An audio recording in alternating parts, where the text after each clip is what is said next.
right. We are live. Shout out to YouTube and wherever else this video ends up. Hope you guys are doing well. Brother Dre here with the Hatchets Away Show. Check us out. I got my main man in real life, Brother Royal in the building. What's up, Royal? What's up, Dre? How you doing, man? Thank you for having me on. I appreciate it. Doing great, doing great. Royal said, yo, Dre, I learned so much with this business, so much with the franchise. I want to give the game away to the world and to the community on how I got this done, how you basically bought a franchise in the medical industry. You give us details on that, and how you bought it via seller financing. It's like a hard ass flex. So tell us about yourself, sir, and how you got this business and what you do with the business. Sure, man. Real quick about myself. So my name is Royal Banks, U.S. Army captain, getting ready to go ahead and call that life goodbye, at least active duty in a few months. So I'm an Army veteran. I started what is called Assurance DNA a few years ago, December 2020. It is a paternity testing company. So I started with that, learned that game from my mom. My mom's been doing it for 20 years. So I decided to start my own thing along with my wife. And here we are, 3 years, later, essentially. I recently purchased a franchise called Any Lab Test Now, which is in the direct access medical testing space. And like you said, we're going to get into those details, man. I'm excited about it. Dope. All right. So tell us what kind of tests you guys take at the building. Yeah, for sure. So direct access medical testing is essentially laboratory testing or clinical testing where folks can just pay you directly. We don't deal with insurance, so we don't take insurance.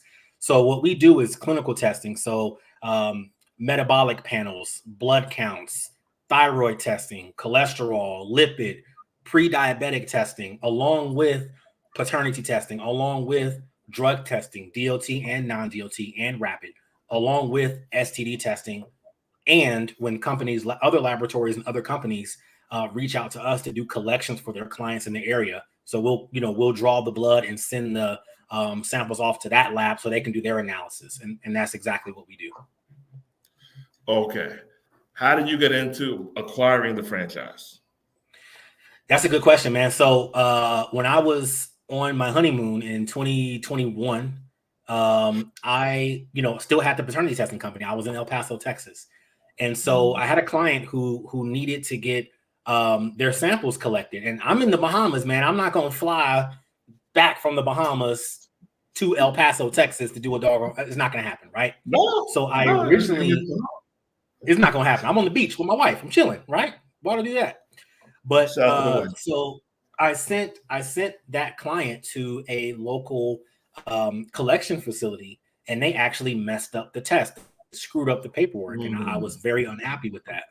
So I there's got to be another and send my clients to get their samples taken. This place called Any Lab Test Now, and I heard of it before, but I didn't really know. And I called that place. The lady said, the phlebotomist, she said, yeah, I can take your client. Absolutely. Bring them on in. We'll charge you X amount for the collection fee. And it was handled just like that, done. I didn't have to worry about nothing. And that's how I first heard about them about 2.5 years ago. Fast forward, I'm still running my paternity testing business in multiple cities, etc.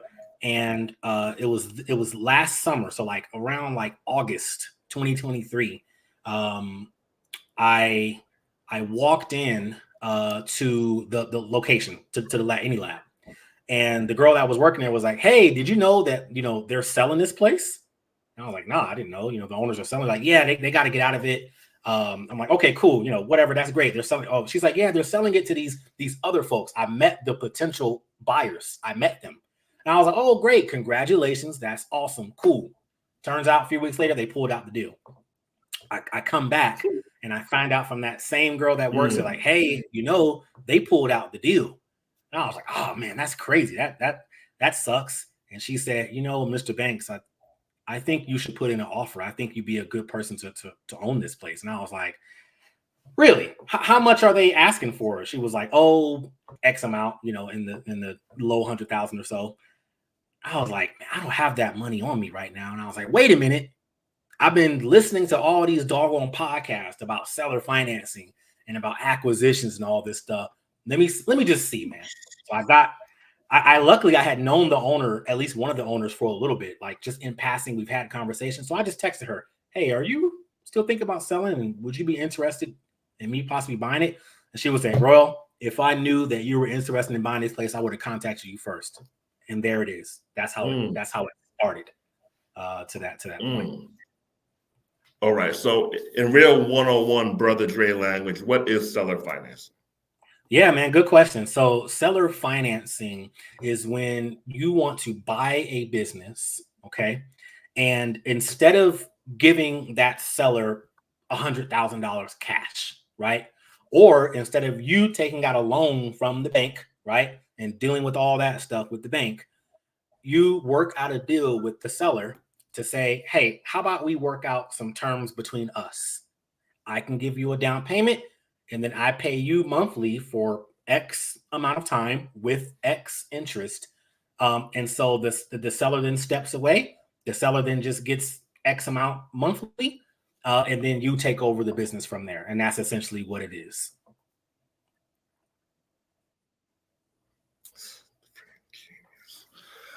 When you brought to them the seller financing option, how did they feel about that? You know, they actually, that was one of the first conversations that we had, was seller financing. Like, and luckily I had been, you know, this is the importance, y'all, of like listening and reading content that feeds your mind. I mean, in your soul as well, but that feeds your mind, because I was able to have an intelligent conversation with the owner, with the husband, about seller financing. And we just kind of tossed it. We would just generally just toss around numbers and just talk about it. And I'll say, like, hey, maybe I can give you a down payment and I pay you monthly for 10 years. He's like, yeah, that sounds good.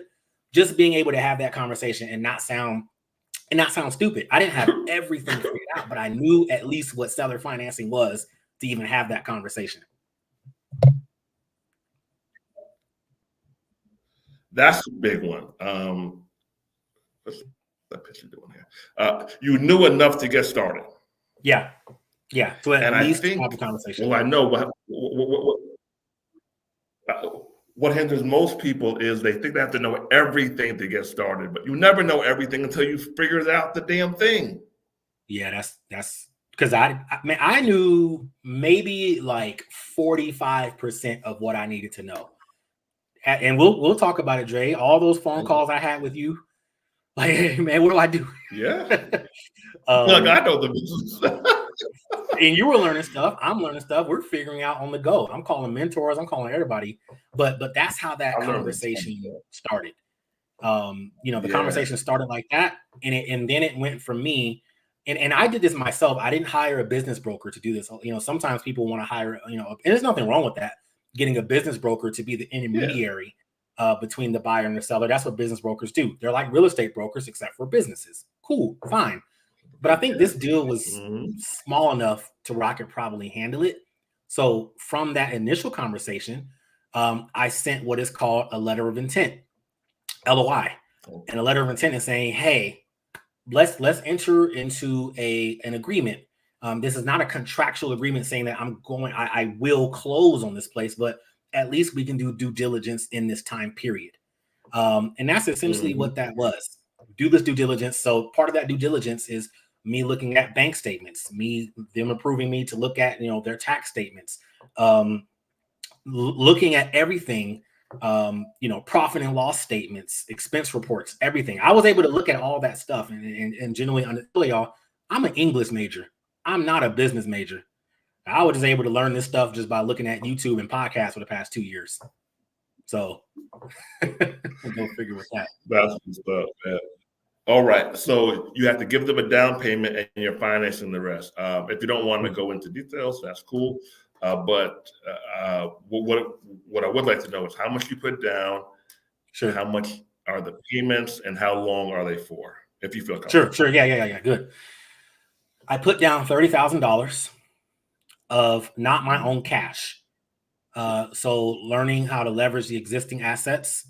And we went into ad nauseum with this, Dre, back and forth talking about it. But I did not, I leveraged existing assets that I had. my military 401k, and a home equity line of credit. Okay, that's what some business people do. I didn't take out any bank loans or anything like that. Use my own assets. Then the payments are about $1,500 a month for the next 10 years. That is the deal that we agreed to. Okay. All right. And the dope part is that, like, now, I don't want to jump too far ahead, but now owning the business and being able to make changes and being able to increase marketing and things of that nature, that $1,500 a month now seems very small, because now you get to out earn the expenses, that expense, to where it's minimal. Yeah. This is fire. Alonzo, what up, pimpin'? Good to see you, brother. Can you know your license, but all right, we're here now, man. Let's get you in it. Let's get you in there. There's actually a monthly subscription option. I'll drop the link for that. But shout out to you, Alonzo. All right, so $1,500 a month, $30,000 down. So they say don't buy single family homes. They aren't assets. Even though they own, you know what's wild is that people own stuff but tell you don't own the stuff that they own. I always thought it was crazy. Yeah. They want more for themselves. So you have a single family house which you took out the HELOC from.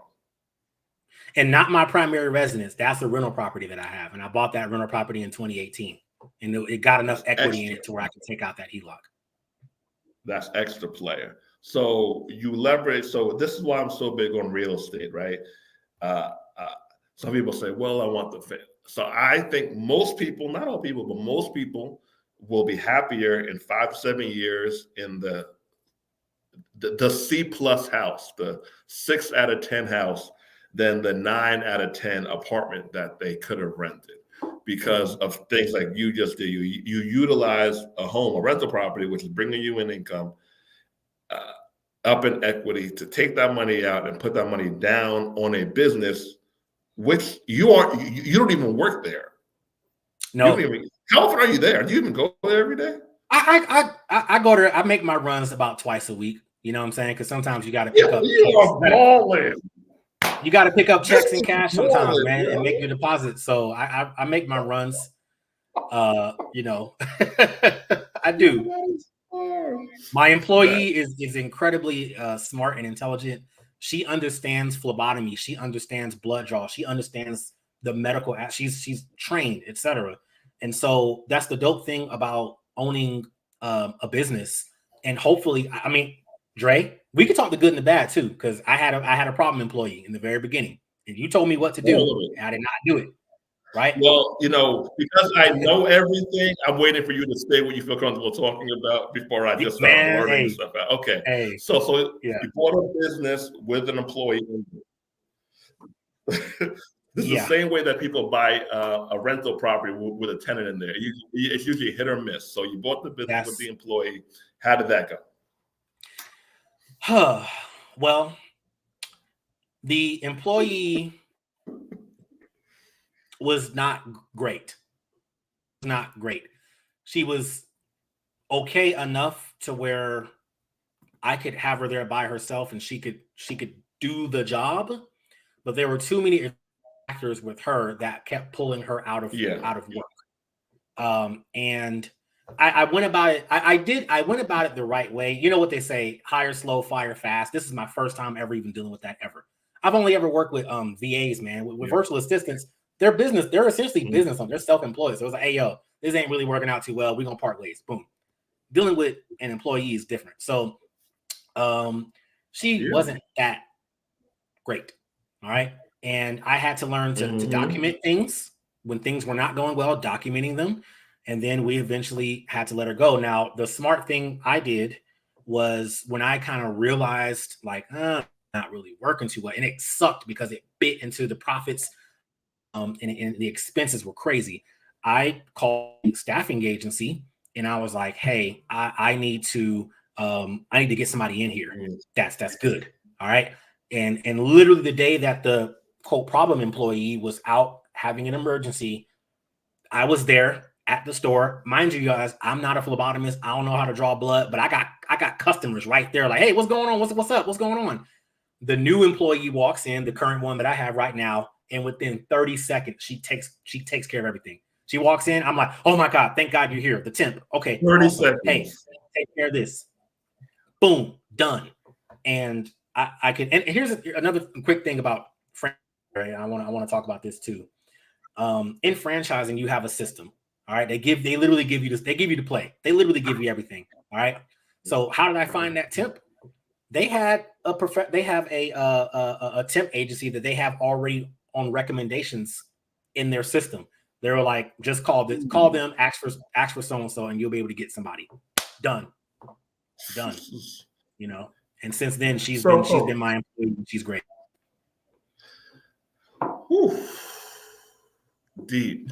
Now, and you have a full-time gig, so you couldn't run the business if you didn't get a good employee in there. You would have to close down until you got a good employee in there. Look, there have been a couple of times when I've had to, before I had the temp, and the employee would have an emergency or something like that, I have to shut down the business. This business runs from 8 a.m. to 6 p.m. is walk in. People come in and pay direct payment, credit card, cash. And for me having to shut down, I'm like, oh my God, okay, just leave, lock up, and put a sign up when people either had appointments or they didn't have an appointment and they want to come in and get a, pregnancy paternity test, which is $1,700, and they're knocking at the door and it's closed. I'm losing money. And $1,700. Yeah. Oh yeah. Prenatal paternity test, $1,700 off rip. Boom. Well, correction, $1,600 with any lab, $1,700 with Assurance DNA. But yeah. People knocking at the door, man. They want to get testing and it's closed down. And so the biggest problem, the biggest thing that another dope thing, man, about being in franchising is essentially you're now in like a country club now. Right. Mm-hmm. So I can call other franchisees. I can call the highest producing franchisee. I won't give away their location, but they normally do about $80,000-$90,000 a month in sales. $80,000-$90,000 a month. Yeah, I can call them and say, hey, what did you guys learn from this? What mistakes did you make? And guess what? All the ones that I talked to, maybe about 5 or 6, they all said staffing is going to be your biggest issue. Staffing is going to cut the bad, get in the good, pay the good very well, give the good bonuses, encourage the good, and you'll be good to go. And I learned. It's different, man. With the W-2 stuff, it's a whole different game, man. Do the other owners who you talk to, other owners who you talk to, do they run the business themselves or do they have staff there full time? Most of them have staff. A very few of them actually, they love the business and they work in the business too, but they can also step away. Like the highest producer one that I talked about, they got a farm somewhere else in Texas and they be over there chilling, and it's like they have that system and they have their processes and their employees understand goals, quarterly goals, things of that nature. So they like I said, what I do, and what I do, here's a quick story. Henry Ford, there's a story about Henry Ford, right? Whatever you want to say about Henry Ford or whatever, right? But the dude was a capitalist industrialist, all right? He had, I think, some news people pissed off at him saying, hey, you don't build the cars yourself. You don't know everything about cars. Why are you making so much money? He said, okay, look, I'm going to invite you into my office and I'm going to let y'all ask me whatever question y'all want about cars. I can get you an answer. And they were asking him questions. And what he would do, he would just call up, hey, senior engineer, come upstairs. And the engineer would answer the question for him.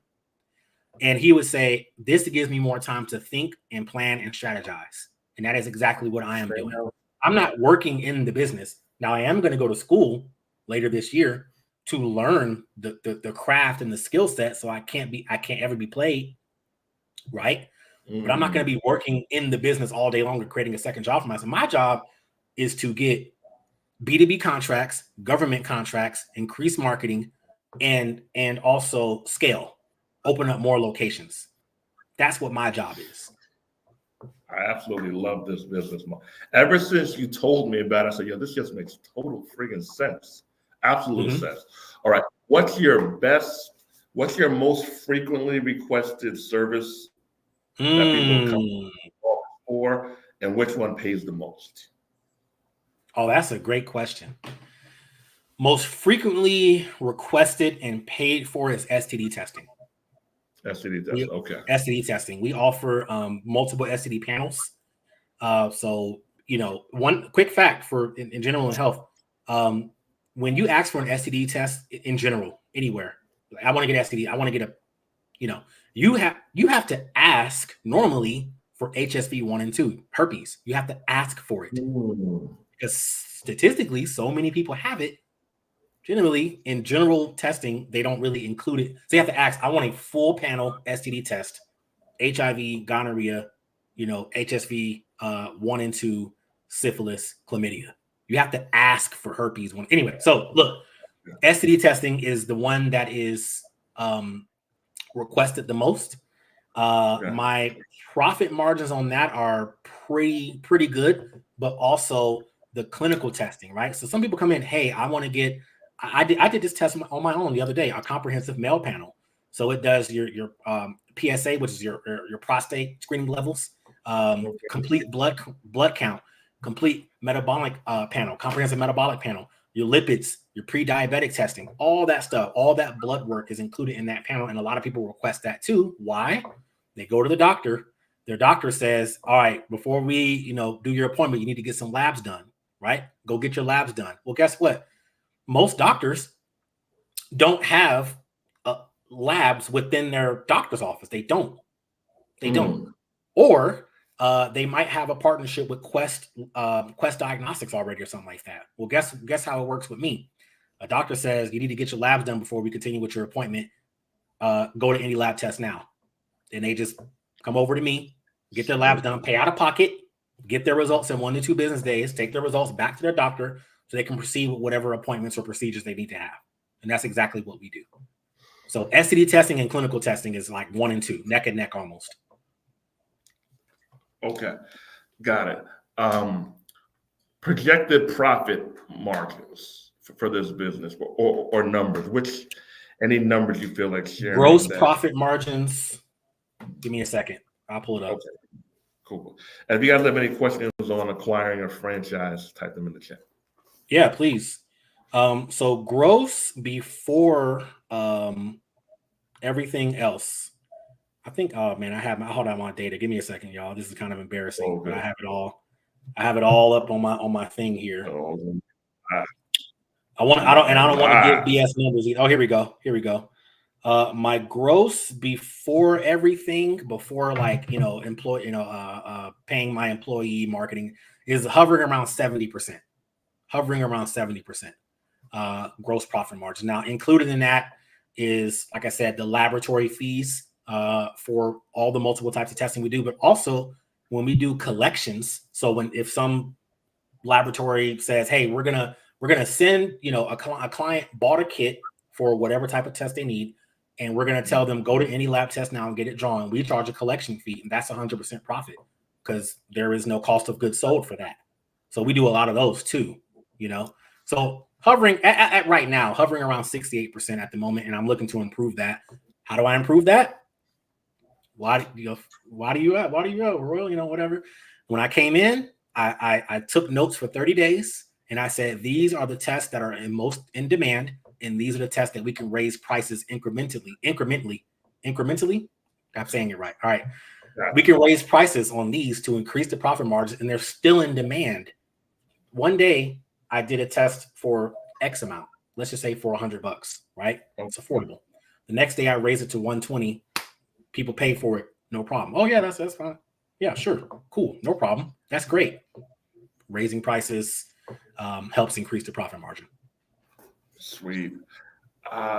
So technically you never have to run this business yourself if you don't want to. Technically no, because yes, I have my employee who was phenomenal, but I also always now have a backup. I have a relationship with a staffing company now, a local staffing company, and I also created a new agreement with a local medical training school so I could always have interns come in. Always. We have that agreement. We always have interns coming in, and those same folks that are in that medical training school, as part of that agreement, I can have interns. I can request interns at any time, so they can get their hours that they need. Right, they have to get those, and when they're enrolling in the school, we have an agreement to where they come to us to get what is called their student titer panel. Right, so their student blood work that they have to get as a medical student, they come to us to get that done, and they pay for it. So it's part of that agreement. So I'm making relationships to make sure that I always have some form of a qualified labor force to where I don't have to work in it at all if I don't, need to. I absolutely love this. If you have to estimate, so you bought the business from an existing owner.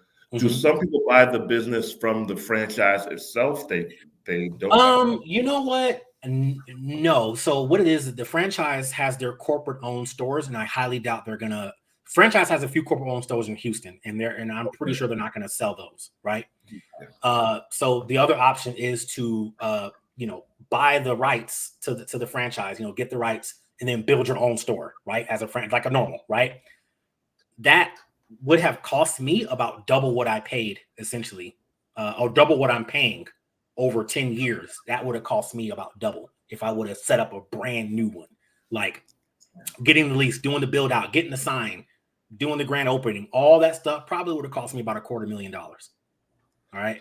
So instead of you paying, I believe you said it was early hundreds, if I'm not mistaken. Let's just call it 120. It would have cost you $250 if you had started it up from scratch yourself. Started up from scratch, it would have cost me about $250. And that's on like the middle tier, about the middle tier. High tier is about 300. Low tier is about like 180-ish or something like that. But I would have had to take out a loan, all this other stuff, and build it up. I bought, this is the thing, this was an asset purchase agreement. So I didn't take on any of the liabilities or the debt. That was part of the contract agreement. I didn't take on any old invoices that the old owners owed to other laboratories. I didn't take on any of that. As part of the contract, this is an asset purchase agreement, meaning that I now, own the rights to this Any Lab Test Now territory in this area, plus the equipment. I didn't have to pay extra. I didn't have to buy equipment. I didn't have to buy furniture. I didn't have to buy a computer. It's all there already. It was turnkey, essentially, pretty much. It keeps on getting better. Yeah, this just keeps getting better and better. I absolutely love this business model. So you said for the highest earning stores, they're earning how much? About 80, 90 a month. Yeah. 80, 90. So it's 80, 160, 320. So this is about a $700,000 million a year business on the high end. On the high end, yeah. The top quartile, they get about that. Yeah, about 600-700, into that million. The dope thing is when I bought this store, it was out of 200 plus stores, 218 stores. The one that I bought was 217. I have now risen that up to about 160. So I was in the lower of the bottom quartile. I am now just at the kind of bottom, or like the first 5 spaces of that third quartile.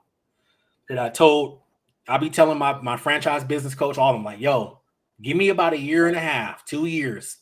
I'm going to be in that number 1 quartile. All right. Don't play with me. I'm serious about this. And they're like, all right, cool. Man, you and I always talk about this, and we say, like, people just sleep on businesses like this. People sleep on Notary. People sleep on this. People sleep on house cleaning. Why? Like, this thing is a cash cow, fam. And before he got the franchise guys, he was still running the business, just not in a franchise model. So he's been getting DNA and testing money for a long ass time. Yeah. It's not sexy, man. It's not sexy. It's not a Instagram clothing boutique. It's not sexy. There's a book that everybody should check out called The Negro in Business by Booker T. Washington. And he wrote that probably in 1905, I think. And even back then, 100-something years ago, he was talking about unsexy businesses owned by Black business owners. Businesses that are needed. Booker T. Washington's whole philosophy was casting your buckets where you are, right? Learning a trade, learning a skill set that's needed, and then getting wealth that way, and then buying land and real estate, etc.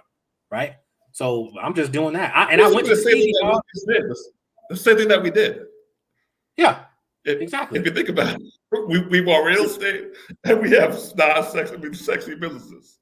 Yeah, it's not a sexy business. I mean, I'll tell you what, man, the trap never closed, man. Like, they be like, oh, are you going to be off on are we closing on Columbus Day? Absolutely not. People need HIV and clinical testing on Columbus Day. They actually want you to be open because they're off. Because they need to come in on that day to get it done.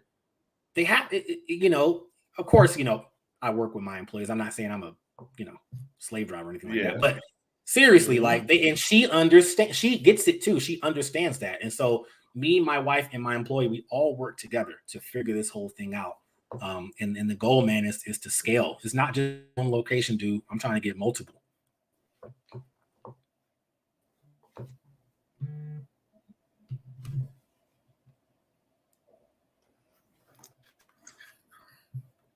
What's the time frame you're looking for the second location? I have it right here on my whiteboard. 2026. Okay. 2026. Perfect. 2026. You know how I figured out and check this out, man. I'm a nerd, man. I'm a data nerd sometimes. All right. I was able to, from the client intake forms and the online consent forms, I took all the zip codes from where people are coming from and I plugged them into an online heat map software, right? And that shows you where people are coming from. So of course, close to my location is where most people are coming from. Then I found the exact zip code from where the second most people are coming from in my area. I already own that territory. All I have to do is just develop the store. When I bought this business, I also bought the entire territory of the area. So I can open up more. Nobody can. So all y'all watching, you can't encroach upon my territory. So how many miles or how many cities do you have in that territory? It's just El Paso. So in El Paso is, dude, we're in the middle of nowhere. All right. Like, we're in the middle of nowhere. So it's a city that is just like this.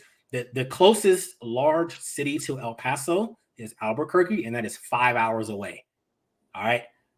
Dallas is about 8 to 9 hours away driving. All right, driving. Texas is an hour and a half flight to fly to Dallas from El Paso. That's how big Texas is. All right. Yeah. So the territory that I own is most of El Paso, and then as El Paso expands out further out, I'm looking to purchase those territories as well, and then develop further out as those places build up and more people move over there. That is the plan.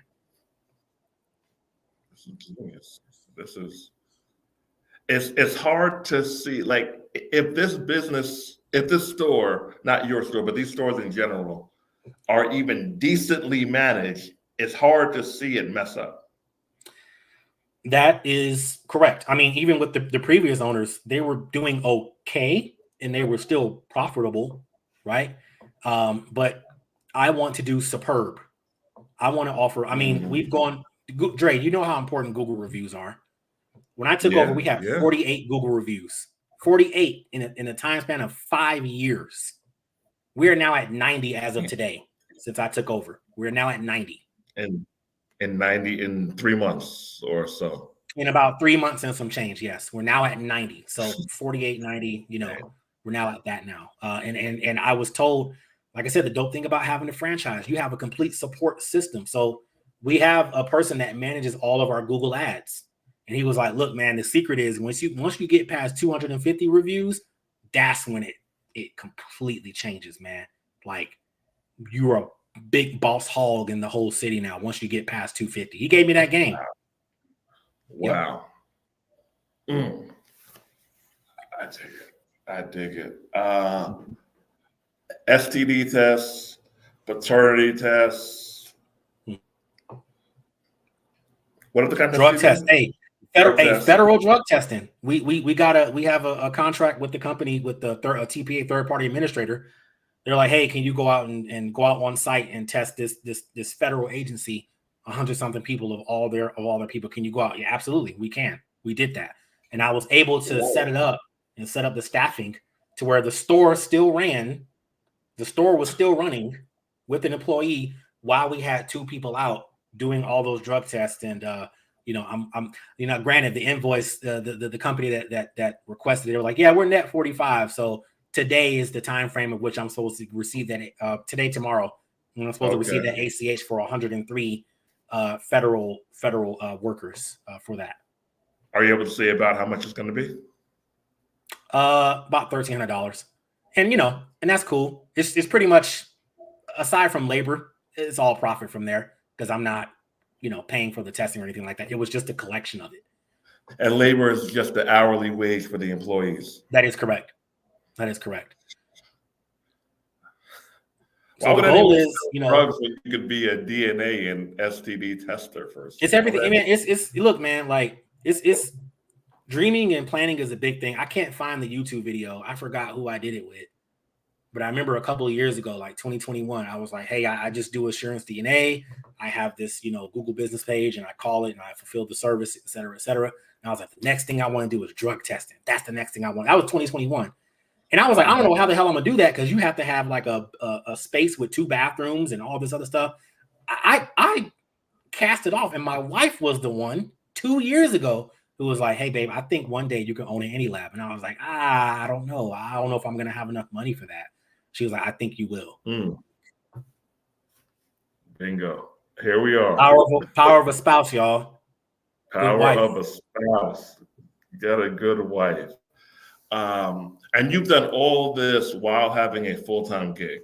While being in the United States Army and communicating that with my boss, and he's aware of everything. He's tracking all. So yes, I've been able to do all that, while having a full-time job. Yeah. I was never in favor of the just quit your job, or people who have jobs are less than part of social media. I always thought it was stupid and actually kind of mean. Yeah. Yeah. What's your thoughts on all that? I think it's stupid as well, because okay. There are some aspects, if you're at a job that is completely detrimental to your mind, body, and soul, different ball game. Yes. Different ball game. Make a transition to maybe something better, to where you're still getting income. I'm not gonna lie, man. Like, yeah, in a few months, I'm out of the Army. All right. So that paycheck from Uncle Sam, that's first 15th, is gonna stop. It's gonna stop. Now I'm working on some other things. So my military vets out there, y'all know what I'm talking about: VA benefits, GI Bill benefits, etc. That's gonna allow me to still cover my household expenses, so that I can take more of the profits of the business and reinvest it into the business and scale. All right. But if I was working a regular job, like a regular job, you said what? How many years were you in the Army for, or have you been in the Army? I've in May, it will be 11 years total time in service. And yeah, a lot of people, why don't you just do your 20? I don't want to do 20. All right. I love it. I appreciate it.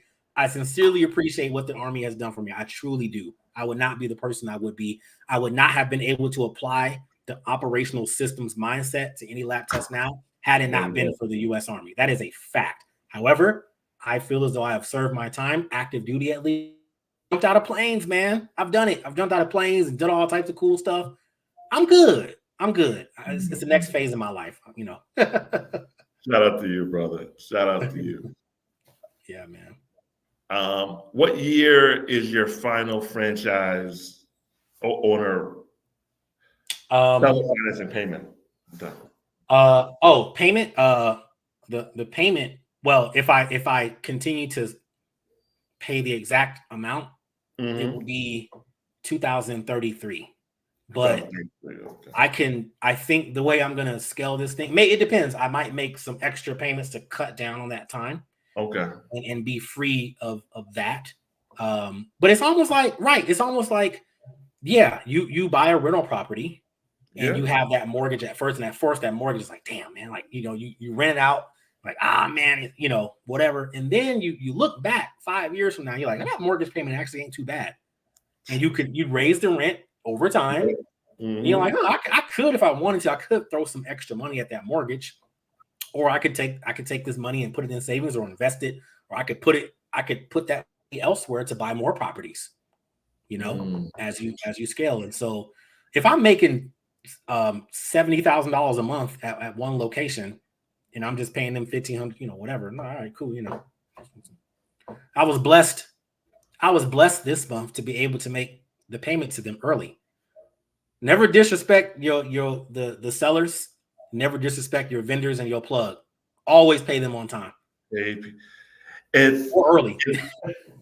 It's crazy how people mess up people lose their credibility with the smallest stuff sometimes in life. They just get too comfortable. They overspend on something else, and they destroy their credibility for a few $100. Yeah, man. Like, yo, I pay them even if I had some money set aside. Even October, November, December, it was cool. I was still profitable, but it wasn't booming. It wasn't doing extremely well. But guess what? Even if I had to take some funds from something that I might have had something from the marketing fund or something else, I was like, I'm gonna have to move some money from here to here to pay them on time. You got to pay them on time, dog. So someone says, this sounds great. I'm not ready for a brick and mortar, but I want to get in the paternity testing, DNA testing business. Sure. Yeah, man. paternityuniversity.com. I would say, I'm probably in the top 5 paternity testing consultants in the country, man. I'm not even going. I'm gonna talk my shit for a little bit, Dre. I'm pretty good at it. Cool. I'm pretty good at it. All right. Good enough to where the sales, the sales rep, like the person that's in charge of one of the labs for all the sales, he'll call me. Hey, he called me last week. Hey, Roy, how's it going? You had a really good year last month. I'm just checking in. How's it going? Is there anything we could do for you? To that. All right. Wow. And I'm good enough to where I can teach and break it down in a very simple way for people all over the country to get paternity tests. I had a student that just sold her first not too long ago. Yesterday, she sold her first paternity, and she's outsourcing it. She's never seen the client, and I teach that. So Paternity University has everything. Yeah, Paternity University has been going on for about 2.5 years. Lots of content, and it's a community of private paternity testing consultants, and I am teaching to be the best. Well, I don't want a cut of your revenue. I don't want no royalties. I just want to teach you the game. I want you to invest in yourself and learn it. And it's a real thing. When you learn how to offer a service like this that can change people's lives, you have to be damn good at it. You have to be damn good at it. You cannot be foo-foo playing around with this stuff. This information changes people's lives, for better or for worse. So I don't want no fugazi people in my community. So Paternity University is where you can learn. Down there, right there, is how you can learn how to start your own paternity testing agency. Thank you, Trey. Oh, good. How much is your community, and how much does the cost estimated to get started? Good question. So I offer 2 options now. So the self-paced video course is $399. Okay. The mentorship, where I hold your hand, you got my number. You can call me, talk to me, text me anytime. I got you. And my direct coaching students that is $2,000. Okay. It's worth it. Now, to start a paternity testing, the beautiful thing is you don't have to acquire the testing kits or equipment. You don't have to buy that up front. So your startup costs are low. They're including, filing for whatever incorporation that you do in your state is going to be generally under about $1,000 to $800 to start. So Dre, I think you had a post on Instagram earlier, what business can you start for $2,000 and eventually scale to $20,000 a month? Paternity testing is one of them. You got to put in a lot of work though. You got to put in a lot of work. It's not easy, but you can start it essentially digitally. You don't have to have a brick and mortar to start. I didn't have a brick and mortar to start. Here I am now. Okay. And you can go from there. So I teach that, man. paternityuniversity.com, and my students can all vouch for me. Sweet. And I can too. Shout out to Brother Royal, changing lives. If you guys are looking for a needs-based, service-based business that you can run from anywhere in the country, right? Anywhere in the world, G, because I was in the Bahamas selling paternity tests. Anywhere in the world. All you need is a cell phone. Really, for real, for real. Whew. Everyone go to paternityuniversity.com. Send it to one of your family members who is serious about business, but they don't know what to do, but they know they need to make some more money. I highly recommend this. And my YouTube as well. Paternity University YouTube. That's where you get all the game right there. I got 100-some videos. Watch them all. Check them all out. There we go. Royal, congrats to you. Thank you for the game. You are the first person I believe I've met who bought a business via seller financing. I believe you're the first. Thank you, Dre. Shout out to you. Keep posted on everything. And I'll see you soon, brother. Peace. Thanks. Peace. Bye, guys.